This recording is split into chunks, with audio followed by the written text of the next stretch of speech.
Shalom et bienvenue sur Vidéo Tabernacle. Je vous salue dans le nom du Seigneur et Sauveur Jésus-Christ. Aujourd'hui, c'est encore un réel privilège de nous retrouver dans le cadre de l'émission Nos expériences, au cours de laquelle nous essayons de partager les témoignages des grands hommes, les hommes qui ont été appelés à se tenir derrière la chair, ce dont le prophète se réfère en disant c'est un don pour l'épouse et l'édification du corps de Christ.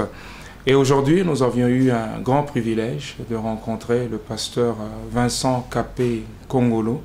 Et le pasteur Vincent, il est pasteur de Colombe Blanche Tabernacle en République démocratique du Congo. Que Dieu vous bénisse, pasteur Capé. Dieu vous bénisse richement, frère Jules. Okay. Merci beaucoup pour cette occasion que vous nous donnez de partager vos expériences. Et nous parlons du message du temps de la fin. Et ma première question serait de savoir comment est-ce que vous aviez cru à ce message prêché par le prophète William Marion Branham. Merci pour la question. Je crois vraiment que ce message, je l'ai reçu par prédestination. Je dois d'abord reculer avant le temps où je l'ai reçu parce que j'avais eu deux opportunités pour le recevoir. Mais comme Dieu pensait que l'environnement n'était pas peut-être idéal pour que je puisse grandir dans le message, il avait stoppé ça. Je crois que c'est en 84, j'avais un cousin qui m'exhortait, qui lui était déjà dans le message, mais ne me disant jamais qu'il y avait un message, il y avait un prophète. Il me parlait du message d'une façon voilée. Je trouvais ça très intéressant, c'était très bien pour moi. Mais à ma grande surprise, j'avais entendu ma mère m'appeler et me mettre en garde pour me dire « Je ne veux plus t'entendre parler avec lui ». Je crois que si j'avais reçu le message en ce temps-là, ma mère pouvait être un obstacle pour que je puisse continuer avec. Et c'est peut-être pourquoi Dieu avait lié la langue de mon cousin pour ne pas me dire ouvertement qu'il y a un prophète qui a été envoyé, William Marion Branham. Et je crois que c'est à la même époque, parce que j'étudiais à 200 km de chez nous, il y avait un frère, je mentionnerai son nom, c'est frère Mouka. Nous l'appelions frère Mouka. C'était un frère très bien, très sympa, nous l'aimions. Mais malheureusement, notre préfet ne l'aimait pas. Et vous savez, notre préfet était un chef coutumier et nous estimons peut-être qu'il avait des choses qui étaient opposées au message. Il ne l'aimait pas, mais nous l'aimions. Mais sans savoir qu'il était dans le message. C'était une vie qu'il dégageait qui faisait que nous l'aimions. Et là encore, j'avais loupé l'occasion de recevoir le message. Mais un événement s'était passé. Il avait converti le neveu du préfet, le préfet qui les haïssait. Et ce neveu a été chassé de l'institut et de la maison. Il est rentré au village. Et nous disions, mais quelle est cette église qui peut faire que le frère arrête d'étudier au nom de l'église? Malheureusement, il n'y avait personne pour nous dire qu'il y a un message qui est venu par le prophète William Marion Branham. Alors quand j'ai décroché mon diplôme, je suis allé à Kisangani pour continuer avec les études universitaires. La première année, je crois que ça va vous faire rire, j'étais un peu bouillant. J'avais offensé un frère du message. Moi, je ne savais pas. C'est après qu'il me l'a dit. Je l'avais offensé, alors il me craignait, il ne m'aimait pas, il ne voulait pas m'approcher parce qu'il pensait que j'étais brutal. Alors, quand j'ai satisfait pour passer en deuxième graduat, heureusement, ou malheureusement, ça dépend, il s'est retrouvé dans la même chambre au home. Et quand il m'a trouvé dans la chambre, il a vraiment mordu le doigt pour dire mais pourquoi vraiment je peux être logé avec un monsieur brutal qui m'avait offensé. Et pourtant, c'était la voix de Dieu pour que lui puisse m'amener au message. Et comment s'appelait ce frère? Frère Joseph Katenda, il est encore en vie, il est à Kinshasa. Je crois il m'a invité parce que quand ils essayaient de me prêcher le baptême au nom de Jésus, Jésus est Dieu, je disais, bon, ça ne me demande pas de changer d'église. Mais un jour, il m'a invité d'aller écouter, je trouvais le feu Odia qui récapitulait les 4 premiers sauts. Alors ça m'avait frappé, j'ai dit ça, je n'ai jamais entendu. Et j'ai pris la décision de croire le message. Là, nous sommes en 87. Voilà, 3 ans sont écoulés sans que je reçoive le message. Et là, quand je l'ai reçu, je crois que c'était le temps de Dieu parce que j'ai pu amener mon père, ma mère et la grande partie de la famille dans le message. Et je crois que si je l'avais reçu en 84, je ne pouvais peut-être pas les racheter aussi. Amen. Merci beaucoup, Pasteur Capé. Vous aviez mentionné le frère Odia que vous aviez entendu prêcher, qui avait récapitulé les 4 premiers sauts. Est-ce que c'était dans une église ou bien c'était comment, dans quelles circonstances vous êtes allé l'écouter? Oui, là j'ai dit, le frère m'a invité à aller à l'église. Okay. C'est à l'église que j'ai entendu pour la première fois qu'il y avait des sauts, qu'il y avait l'Antichrist qui avait chevauché un cheval blanc, un cheval rouge. C'était des choses qui sortaient de l'ordinaire. Et ça m'a captivé directement et j'ai donné ma vie à Christ. Okay. Est-ce que quand vous aviez donné votre vie à Christ, aviez-vous aussi pris la décision de se faire baptiser? Bien sûr. J'ai donné ma vie à Christ, immédiatement j'ai pris mon baptême. Okay. Permettez-moi de vous poser aussi la question de savoir c'était qui vous avait baptisé? Ah, celui qui m'avait baptisé est encore en vie, il est pasteur aujourd'hui. C'était le diacre Chibang Kalanga. Voilà, Kalanga, celui qui m'avait baptisé dans la rivière Chopo, juste en amont du pont Chopo.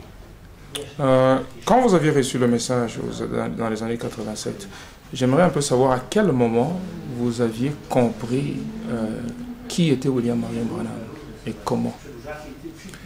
Je ne sais pas si mon expérience est la même qu'avec les autres. Quand j'ai reçu le message, j'étais tellement zélé que la lecture de brochures occupait la première place que même le cours. Je suis arrivé à synthétiser les brochures comme les cours, comme un syllabus. Vous voyez, nous avions à l'époque même créé une assemblée dans notre institut. Donc nous étions vraiment dévoués. Et vite, j'ai compris que Branham n'était pas un simple prédicateur ou un pasteur, mais il était quelque chose de grand. C'est quelque chose de grand. J'ai compris rapidement. C'est une grâce simplement. Parce que 2 ans après, je commençais à prêcher le même message. Ouais, c'est allé très vite. J'aimerais un peu juste poser la question de savoir comment est-ce que vous aviez commencé à ressentir l'appel au ministère? Est-ce avant de rencontrer le message ou bien quand vous aviez rencontré le message et comment ça s'est passé? Si je n'avais pas rencontré le message, j'allais être un prédicateur protestant.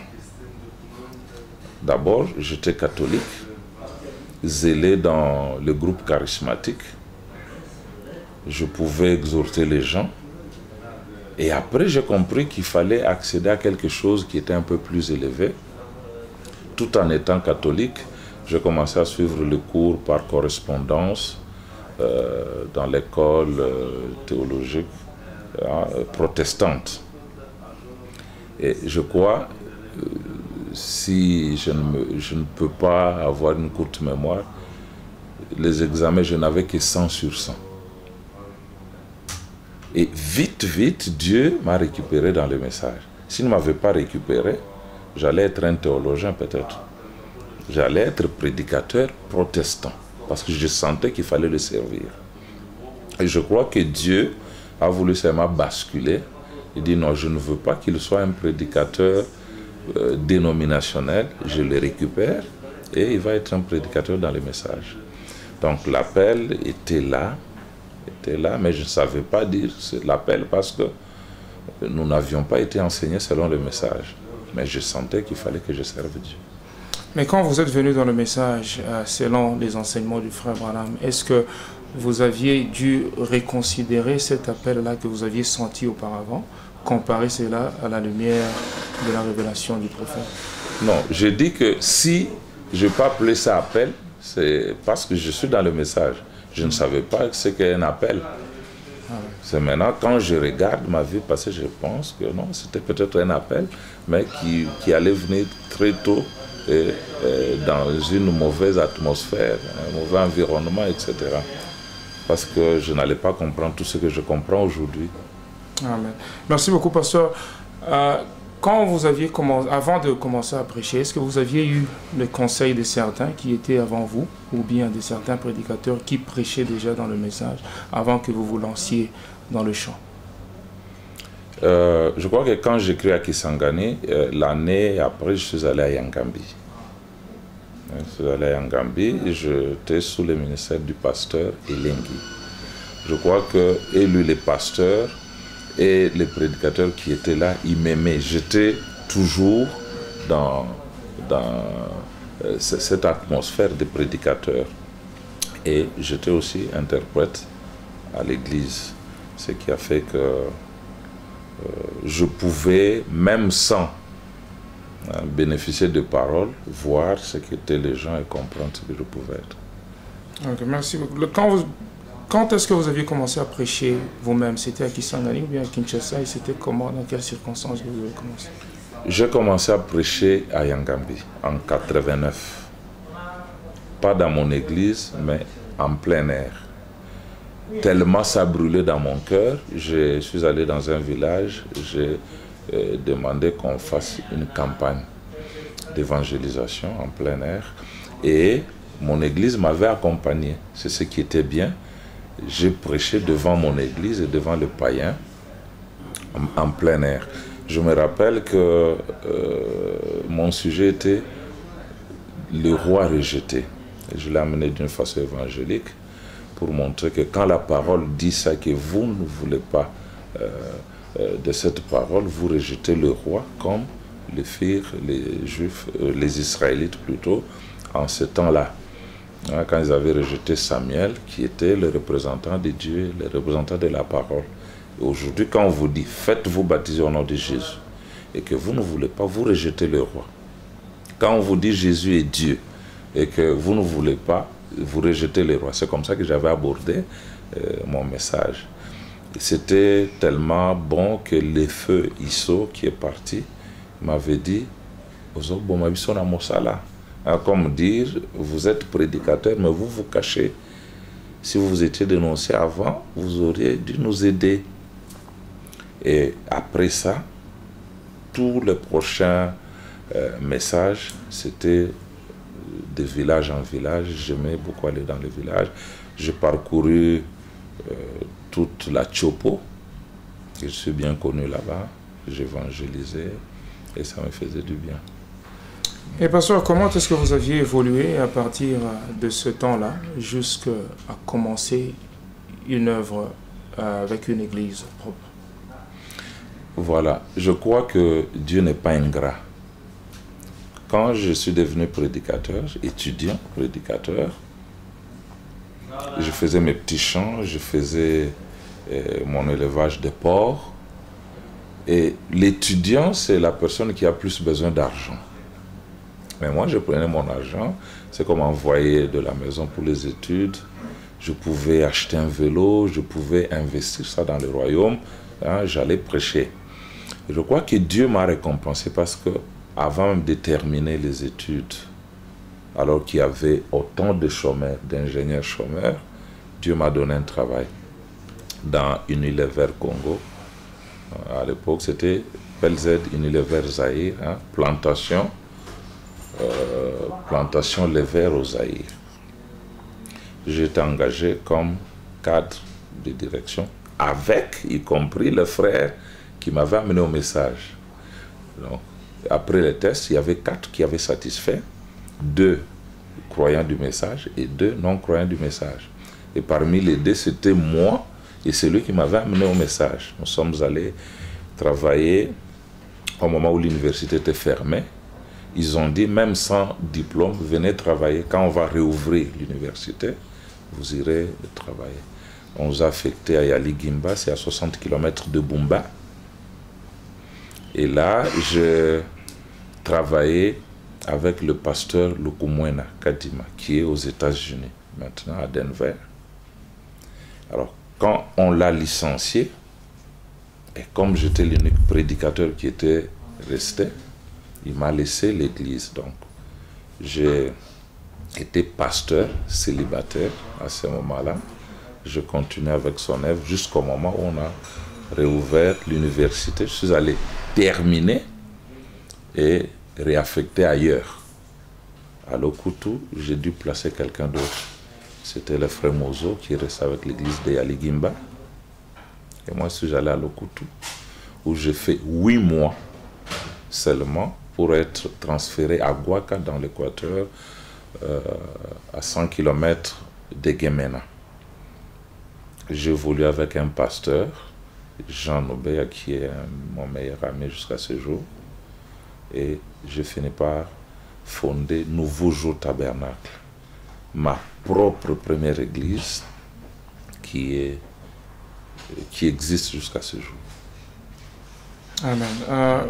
Pasteur, quand vous aviez, avec la lumière, à la lumière du message, remarqué, constaté que Dieu vous avait appelé à le servir, j'aimerais quand même que vous puissiez nous donner votre expérience par rapport à ce que le frère Branham dit, disant que tout ministre devait aussi avoir une expérience à l'arrière-partie du désert, comme Moïse l'avait. Est-ce que vous pouvez aussi partager votre expérience par rapport à cette écriture? Le désert, je crois qu'on n'aura pas le désert comme Moïse. Mais on peut passer la même expérience, c'est-à-dire rencontrer Dieu personnellement. Je ne peux pas vous dire quand, parce que je n'ai pas une idée là-dessus. Mais je veux juste vous raconter certaines expériences qui m'éprouvent moi que j'étais devenu chrétien et que Dieu était avec moi. La première, elle peut être banale, mais je crois que pour moi, c'est bien, ça me fait du bien. Ça entre dans les annales de ma vie. Je me rappelle que quand j'ai regagné Kisangani, après avoir quitté Yangambi, je sentais dans mon cœur qu'il fallait aller prêcher à l'Otokila. Vous voyez, moi je n'ai pas de vision comme ça, je n'entends pas de voix, mais je sentais un poids dans mon cœur qu'il fallait aller prêcher là-bas. Et nous, dans le temps, nous sommes différents des gens d'aujourd'hui. Quand je sentais une chose comme ça, je pouvais demander à Dieu un signe. Si c'est toi, permets que ça et ça puisse se passer. Et quand j'ai posé ce problème à Dieu, les signes que j'avais eus correspondaient à ma demande et je suis allé. Je prêchais, il n'y avait rien, je n'ai rien vu. Et j'étais un peu triste pour dire, pourquoi ce fardeau, je prêche, je ne vois absolument rien. Le pasteur me lâche, je dis, le jour suivant, je devais voyager.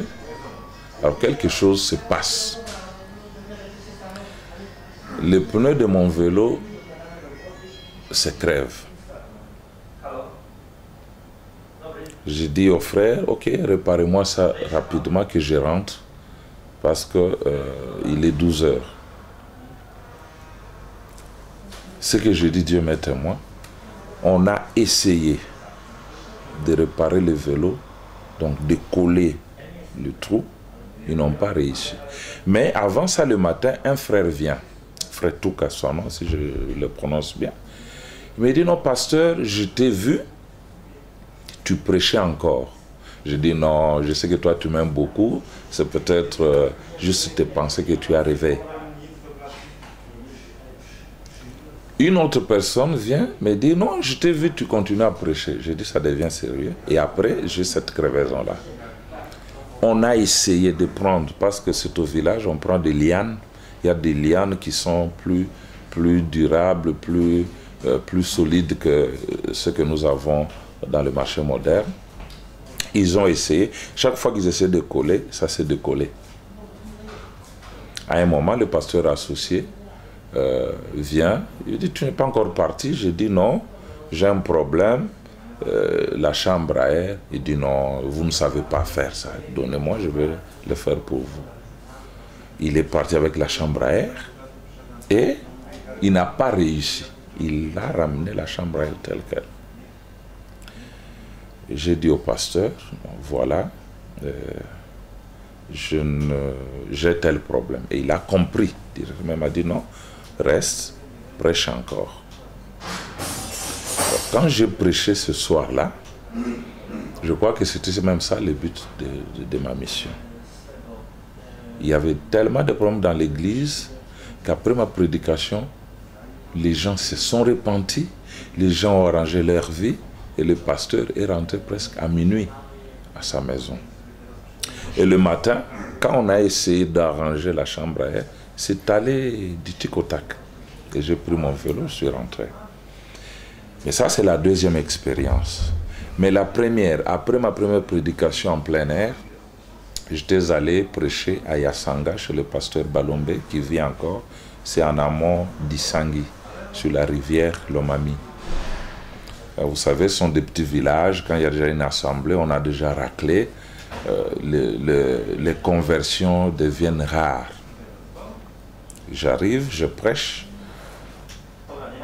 Dieu merci, je fais 3 convertis. C'était mes premiers convertis dans le message. Et je dis au pasteur, ok, j'ai fini, je dois m'en aller. Il me dit non, je crois que c'est mieux que tu continues un peu. Je dis non, vous voyez, je dois reprendre les études, il ne faut pas que je traîne ici. Ok, il me laisse partir.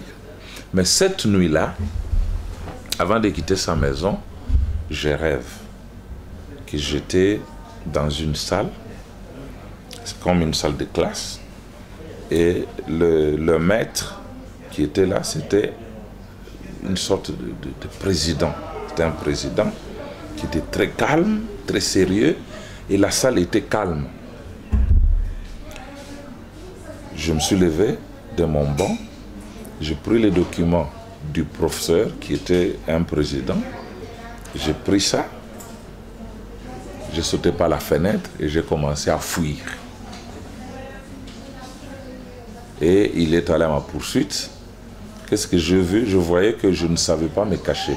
Sa lumière était tellement brillante que j'ai commencé juste à justifier. Non, je ne voulais pas fuir, vraiment je ne voulais pas fuir. Immédiatement la scène change. Je me retrouve au bord d'un lac où on sortait les cadavres des gens qui s'étaient noyés.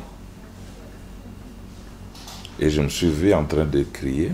Il dit, si vous ne vous repentez pas, vous allez aussi mourir comme ces gens. Et j'ai répété ça et je suis revenu à moi-même. Le songe était tellement frappant que j'ai dit au pasteur, voilà ce que j'ai rêvé. Il m'a dit, voilà, je te disais de ne pas partir. Reste encore, tu prêches et on verra.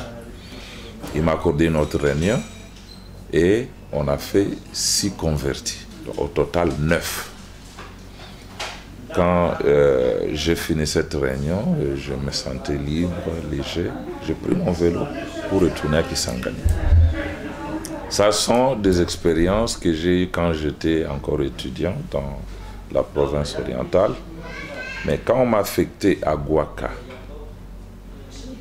là j'ai passé aussi d'autres expériences qui pouvaient me prouver que je suis un enfant de Dieu.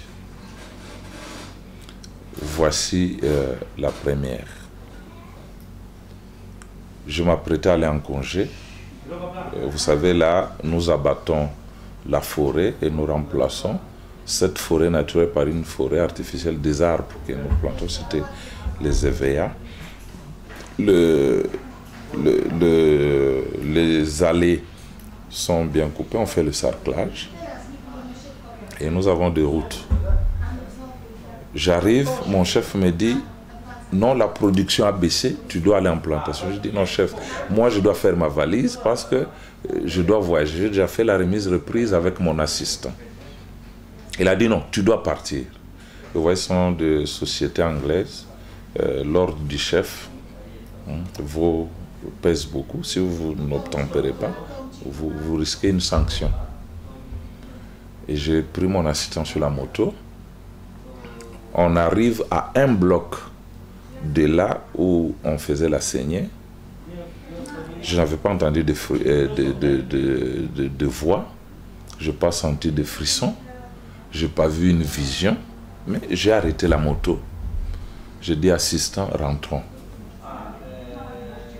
Il dit, mais chef, pourquoi rentrer? Le chef a dit, la production a baissé. J'ai dit non, et je ne veux pas discuter avec toi. Je te donne 1 minute pour réfléchir.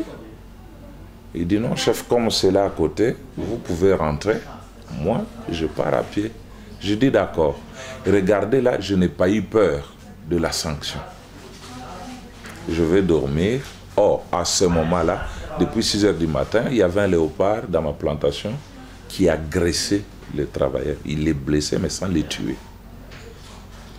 Quand l'assistant arrive, il est la 5e personne à être attaquée, blessée. On l'a conduit à l'hôpital. Après lui, un autre travailleur, lui, les entrailles allaient sortir. On l'a conduit à l'hôpital. Et alors, l'assistant, en allant, il pleurait. Ah, si j'avais écouté les chefs, je n'allais pas être agressé par le léopard. Et les gens ont entendu. C'est après qu'ils me diront non. J'étais un mystérieux parce que c'est moi qui allais être la victime. C'est moi qui allais mourir. Donc ce n'était pas un léopard normal. C'était quelque chose qui était là pour me faire du mal. Non, ils pensaient que j'étais un sorcier ou un magicien. Non, je leur ai dit, j'ai Dieu. C'est Dieu qui m'a poussé à prendre cette décision sans savoir ce qu'il y avait. Vous voyez? Donc, c'était parmi des expériences qui m'ont beaucoup marqué. La deuxième, on avait fait un complot contre moi au travail pour qu'on puisse me faire partir. Mais j'avais besoin de ce travail-là. J'ai appelé un frère qui est encore en vie, Naling, et je lui ai dit, fais une prière pour moi. Je ne veux pas perdre cet emploi parce que j'en ai besoin. J'aime quitter la société avec un décompte final. Il a fait une courte prière. Et juste après la prière, mon chef vient. Vous êtes convoqué au bureau du personnel. Tout était fait, milité pour que je parte. Parce que le chef là, l'AOD, ne blaguait pas. J'arrive et sous l'effet de cette prière, on m'a posé juste une seule question. Et quand j'ai répondu à cette question, tout était chamboulé. J'ai vu le char de Pharaon, le roue être ôté. Parce qu'ils ont commencé à discuter entre eux et moi j'étais calme. Ça m'a permis de connaître même mes accusateurs. Tous ont été confondus juste à cause d'une petite prière. Et là, je peux dire que si nous pouvons croire aux prières des saints, nous obtiendrons les résultats. Et je place ça dans mon actif pour dire, hein, je peux aussi être appelé fils de Dieu parce que je peux user la foi dans une prière et obtenir les résultats. La dernière, pour ne pas être trop long, c'est au moment où la dernière guerre était arrivée, de Bemba contre Kabila père. Je ne sais pas par jalousie ou juste par méchanceté, j'ai été accusé d'être un éclaireur. Je disais, j'étais de la famille présidentielle et j'étais là pour dénoncer les positions des rebelles.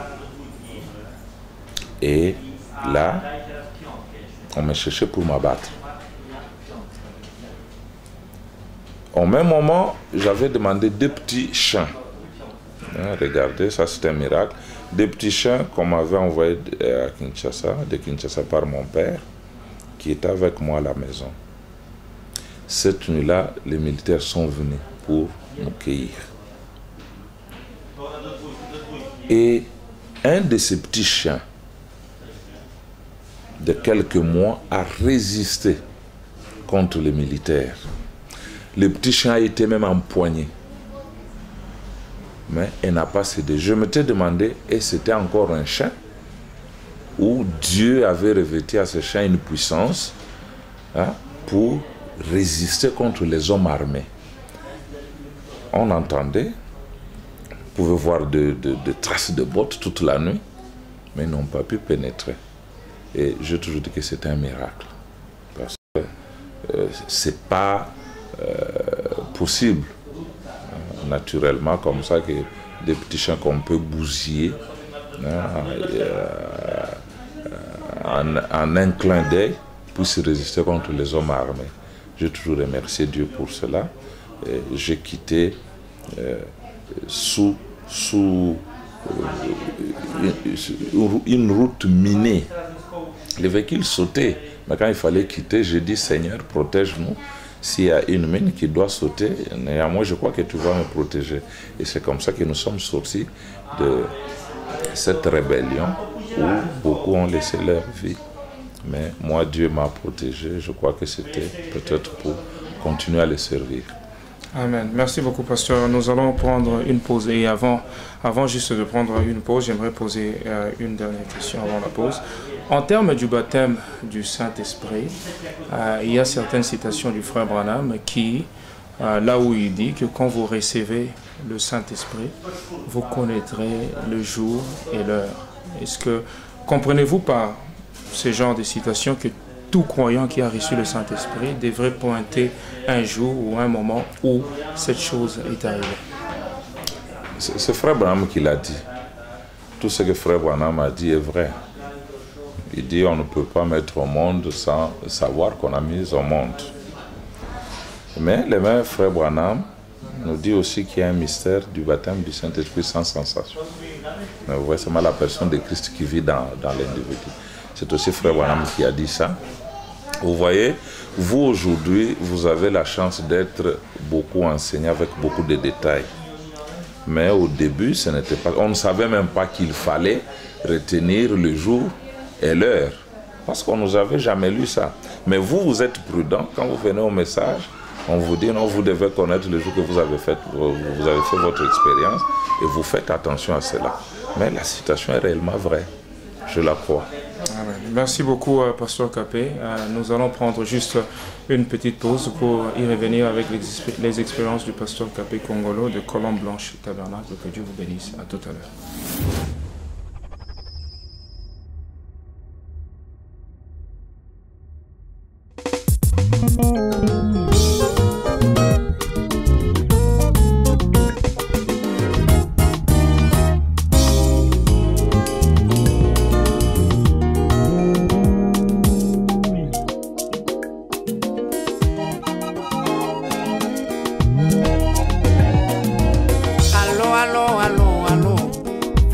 À l'écoute de la radio céleste. Une nouvelle vient de tomber sur la table de spiccage. L'annonce grave, la nouvelle triste, c'est-à-dire Adam est tombé en Éden. Les ciels en alerte, les anges se demandent qu'est-ce que Dieu fera à l'écoute de ce message. Dieu t'a un conseil, de ces conseils sortis, 3 points à l'ordre du jour. Primo, Dieu voulait se révéler à l'homme. Secondo, il voulait vivre dans l'homme. Tertio, il voulait rétablir son royaume. C'est ça la nouvelle. Flash info de l'histoire. Flash info. Véritable historique. Du message. Flash info de l'histoire. Flash info. Flash info. Flash info. Du message.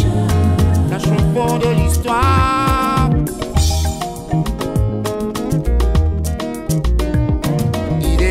commencé à chercher comment relever Adam de sa chute.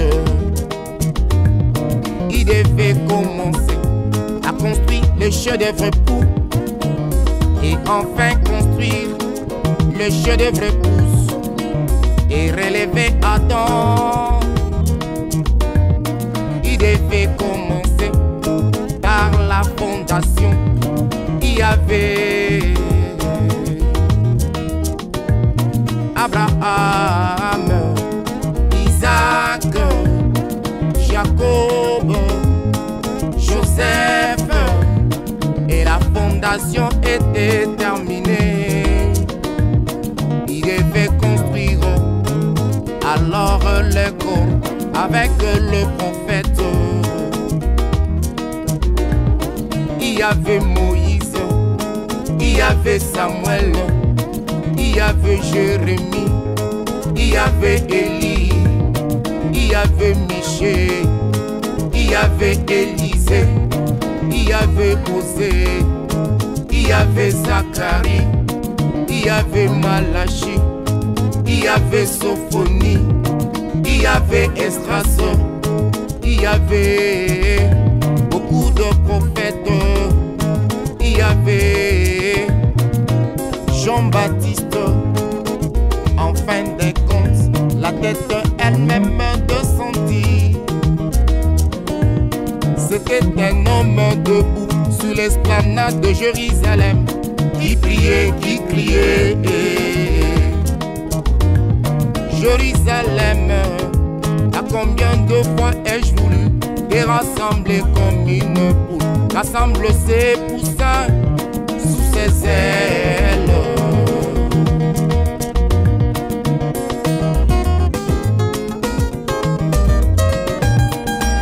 C'est ça la nouvelle. Flash info de l'histoire, véritable historique du message. Flash info, flash info, Flash info de l'histoire, véritable historique du message.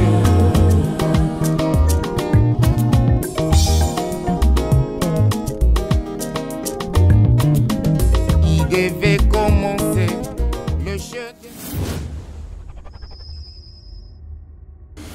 Shalom et bienvenue de retour dans l'émission Nos expériences. Aujourd'hui, nous avions eu le privilège de rencontrer le pasteur Vincent Capé Congolo, qui est pasteur de Colombe Blanche Tabernacle en RDC. Pasteur, vous nous aviez parlé de vos expériences, comment est-ce que vous aviez cru au message et comment est-ce que vous aviez continué dans l'appel. J'aimerais un peu que vous puissiez nous raconter comment est-ce que l'église Colombe Blanche Tabernacle a commencé. Ah, ok. Après, j'ai fini par vous dire que j'ai quitté mon église Nouveau Jour Tabernacle à cause d'une rébellion. Et je me suis retrouvé à Kinshasa sans jamais avoir en tête que je devienne pasteur un autre jour. J'ai commencé à détester un peu le travail d'être pasteur parce qu'on est bloqué, parfois on ne fait pas ce qu'on peut faire. Et j'étais allé rejoindre le groupe de ceux qui à l'époque voyaient comme moi. C'était le groupe de Manassé. Mais je fais juste quelques mois et je trouvais que ça ne marchait pas. Il n'était pas fidèle au prophète. J'ai dû quitter. Et alors j'ai reçu un appel d'un frère qui s'appelle Bethel, à l'époque Bethel, qui venait de commencer une œuvre dans sa parcelle. Il avait voulu que je puisse travailler avec lui. Ce que j'avais fait, il était travailleur, il n'avait pas beaucoup de temps pour s'occuper de l'église. Je suis arrivé là-bas en 99 et j'ai commencé à travailler presque comme le pasteur. Je n'étais pas le pasteur, mais ceux qui venaient pensaient que c'était moi le pasteur parce que j'étais à temps plein, j'étais vraiment là. Je me rappelle que les cultes qui étaient limités à dimanche, on a restauré le jour de la semaine, parce qu'il y avait quand même quelqu'un qui pouvait s'occuper de ce travail. Et en 2002, au début, il devait démissionner, devait quitter la charge pour des raisons que je ne peux pas évoquer ici. Et c'est alors que moi j'ai dû les succéder. C'était un tout petit groupe. On n'avait même pas de forme, on était sous de bâches et nattes. Quand les gens venaient, ils disaient, mais ces gens ressemblent aux féticheurs ou quoi, ça ne peut pas ressembler à une église du message. Alors, on a travaillé durement et Dieu nous a assistés parce que nous avons tenté d'être fidèles à tout ce qu'il a dit. On a dû quitter là-bas pour acheter une parcelle non loin de là, sur l'avenue Aucheux, là où nous sommes. Et le même petit groupe a fait des réalisations qu'on ne peut pas mesurer parce que voir leur taille, leur nombre, construire l'édifice comme ils l'ont fait, d'abord acheter la parcelle, construire cet édifice, c'est un miracle aussi. Alors, depuis 2002, Pâques 2002 jusqu'à ce jour, je suis pasteur à temps plein là-bas. Et l'église a beaucoup grandi aussi. Aviez-vous changé de nom de Bethel ou bien Non, l'église ne s'appelait pas Bethel. Bethel, c'est le nom d'un homme, d'un frère, le conducteur de l'époque. Mais le nom est resté Colombe Blanche Tabernacle. Je trouve que c'est un bon nom. Colombe blanche, la couleur est blanche, et la colombe elle-même n'a pas de billes. Et si vous venez, vous trouvez que nous n'avons pas d'amertume là-bas. Parce que, frère me dit, les noms des influences. Moi-même, quand quelqu'un ne voit pas comme moi, je le supporte, je l'aime. Parce que je n'ai pas de billes. Je crois à la sainteté. Parce que je n'ai pas de billes pour digérer la saleté de ce monde. Donc, vous voyez, quand bien même nous prêchons les grands mystères du royaume, mais nous tenons à la vie pure. Voyons à la sainteté. Parce que Dieu est toujours saint.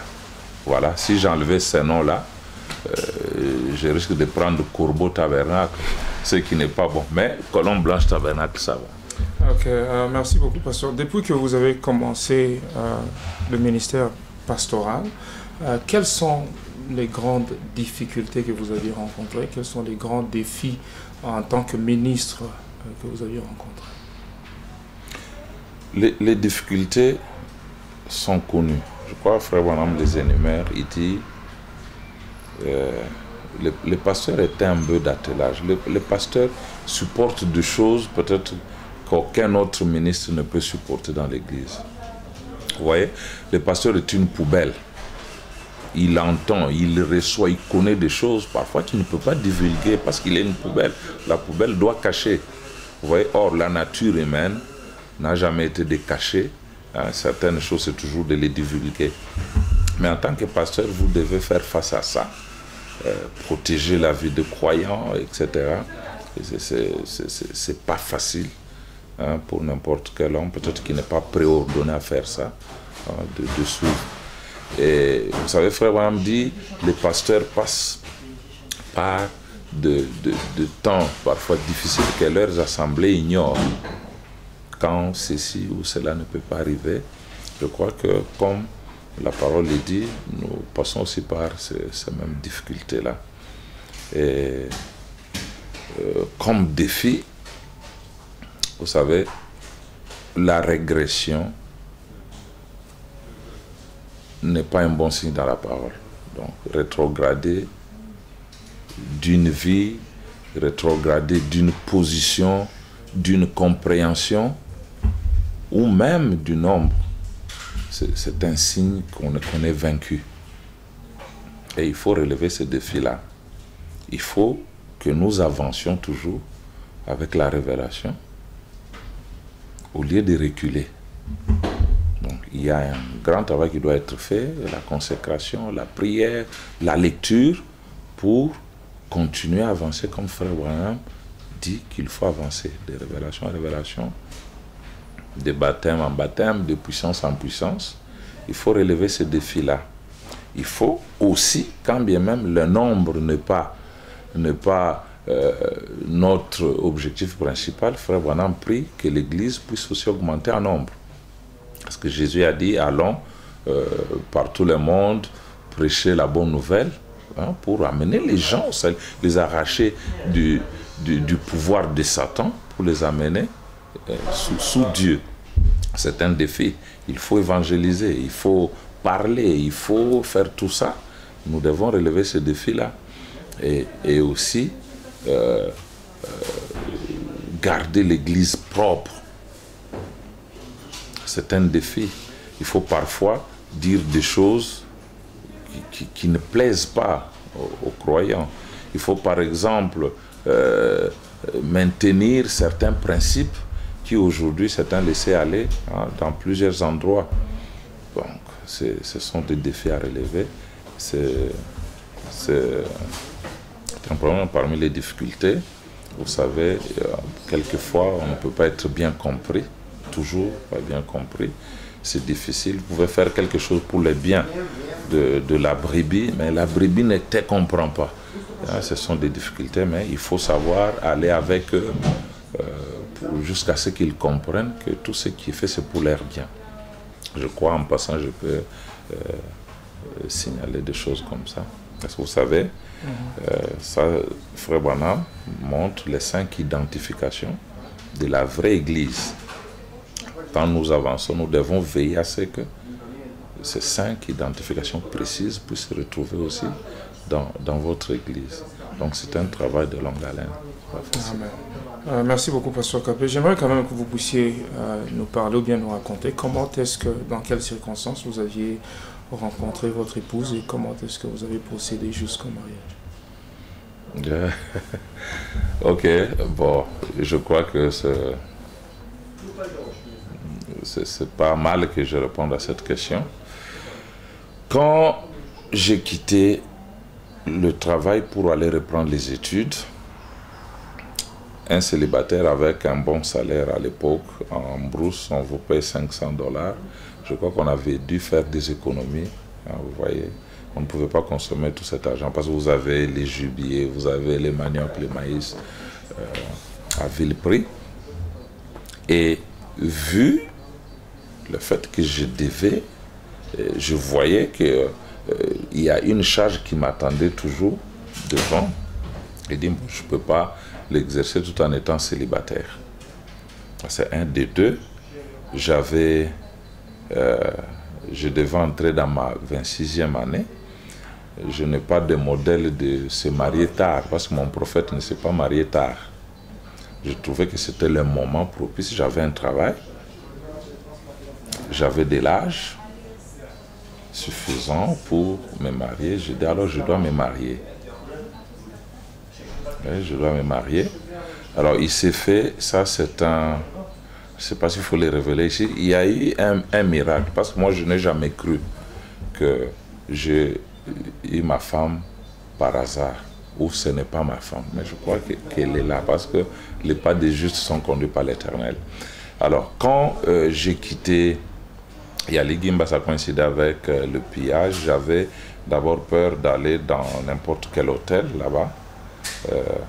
Je suis allé chez un frère que nous aimions bien depuis ce temps-là, le frère Big Boy. Il est actuellement pasteur à Kisangani, à Kabondo, sur la 6e rue. Nous étions habitués dans le temps à aller chez lui, écouter. Hein, il avait beaucoup de vidéos du pasteur Dioka vers les années 88. Hein. Le pasteur Dioka, Joe Daniel, différents prédicateurs, on allait là-bas pour suivre et on était beaucoup habitués à lui.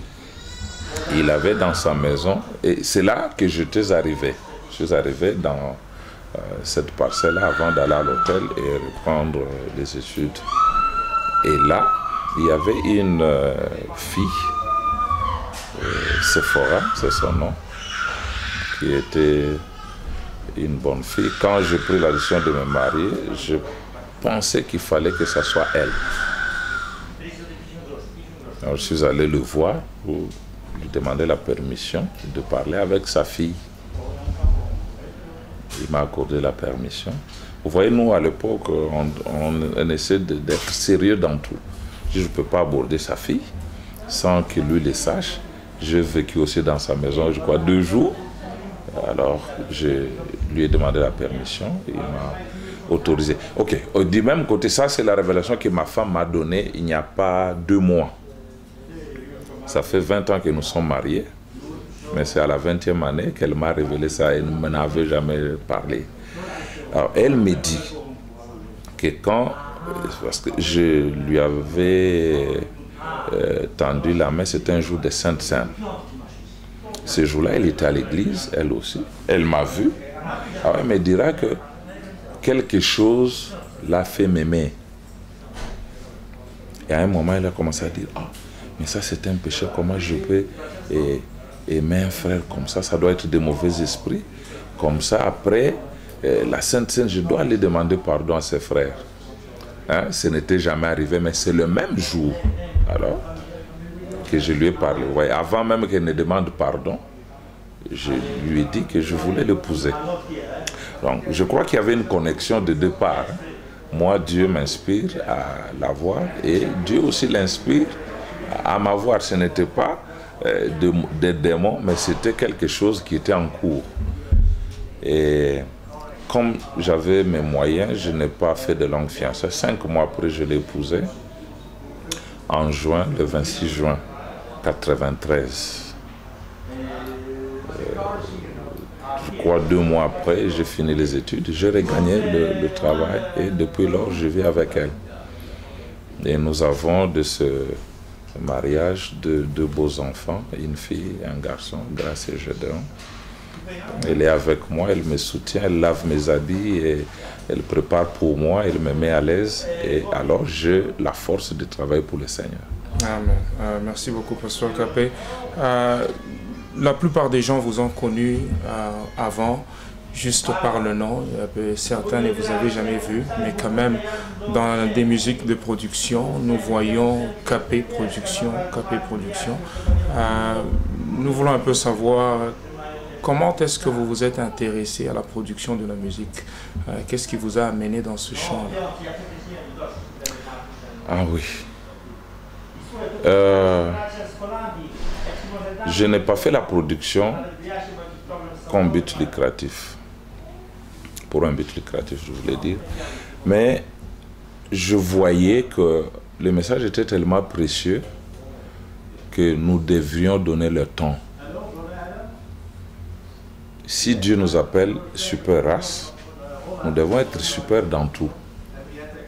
Dans la prédication, dans la vie et même dans la musique. C'est nous qui devrions influencer le monde avec notre musique et non l'inverse. Et j'avais compris que par manque de producteurs, dans nos maisons, nous avions que la musique des gens qui ne croient rien du tout. Or, ce que nous écoutons et ce que nous voyons doit nous influencer. Si nous écoutons les paroles de quelqu'un qui n'est pas inspiré, nous serons influencés par cela. Alors j'ai dit, je n'ai pas le moyen, je veux tenter de faire quelque chose.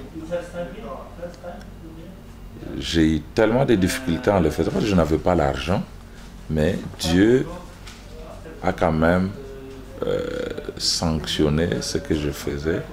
Il à côté, il a dit c'est bon, alors il pouvait m'aider à me donner un peu de moyens pour le faire. C'est ainsi que je suis passé du pire, hein, peut-être au bon, pour ne pas dire très bon, excellent, sublime. Je peux dire que ce que je fais maintenant par rapport à ce que je faisais, ce que je fais est bien. Mais je veux faire mieux si c'est la volonté de Dieu. Donc, je voulais donner ma contribution au royaume de Dieu, que beaucoup de musiciens du message qui ne sont pas connus puissent chanter, parce que ça va influencer. Ça va convertir les gens. Parce que moi-même, j'avais beaucoup bénéficié du pasteur Clément Kassongo. Vous verrez que dans toute la production, celui que j'ai beaucoup produit, parce que ces chansons m'ont toujours impacté. Hein, ça laisse l'impact. Ça m'a même aidé autrefois dans des prédications. Je me suis inspiré de certaines de ces chansons pour prêcher. Donc je crois que si il y a des gens à soutenir, ce sont les frères du message, parce que nous avons un message à communiquer aux gens. Et quand ils prêchent ce message, je crois qu'il faut soutenir ça pour que Dieu nous bénisse autrement, pas toujours par la musique. Je peux faire ça pour le compte du royaume et Dieu me bénit d'une autre manière. C'est comme ça que je vois la chose. Alors maintenant, pasteur, comment est-ce que vous faites? Vous prenez les musiciens, vous les emmenez dans un autre studio ou bien vous avez un studio à vous-même? Au début, j'allais dans les studios des autres. Et je trouvais que quelquefois, je n'avais pas satisfaction totale. Quelquefois, les œuvres pouvaient traîner, faire longtemps. Ça nous perturbait beaucoup. Alors que j'avais pris la décision d'installer mon studio propre. Donc depuis 2008 jusqu'à ce jour, toutes les œuvres se font dans mon propre studio. Amen. Merci beaucoup, pasteur. Nous arrivons à la fin de l'émission et nous parlons des expériences. Nous pensons aussi aux jeunes que Dieu pourra appeler, qui viendront après vous. Quel serait votre conseil, étant quelqu'un qui a parcouru ce chemin? Qu'est-ce que vous direz aux gens qui aspirent au ministère? Bon, la première chose que je dois leur dire, c'est que la vie avec Dieu, ça ne doit être qu'une expérience personnelle avec lui. On ne peut pas compter sur les expériences des autres. On ne peut pas compter sur mes expériences. Vous voyez, il y avait le jeune Samuel que sa mère avait laissé au temple depuis son sévrage. Cet enfant a grandi au temple. Il avait l'influence du temple, l'influence d'Élie, mais il n'avait pas rencontré Dieu. La preuve en est que quand Dieu l'appelait, il ne savait pas que c'était la voix de Dieu. Il allait dire à Élie, « Papa, m'as-tu appelé? Dis non, va dormir. » 2, 3 fois. À la 4e fois, il lui dit, s'il t'appelle, dis l'Éternel, me voici. Vous voyez, il a vécu tout son temps au temple. Aujourd'hui, peut-être les jeunes sont à l'église, mais ils n'ont pas rencontré Dieu. Mais quand il l'a appelé à la 4e fois, il a dit, me voici. Alors il lui a donné un message. Donc il a rencontré Dieu. Moïse a rencontré Dieu. Frère Branham a rencontré Dieu. Ce n'était pas l'expérience de quelqu'un d'autre.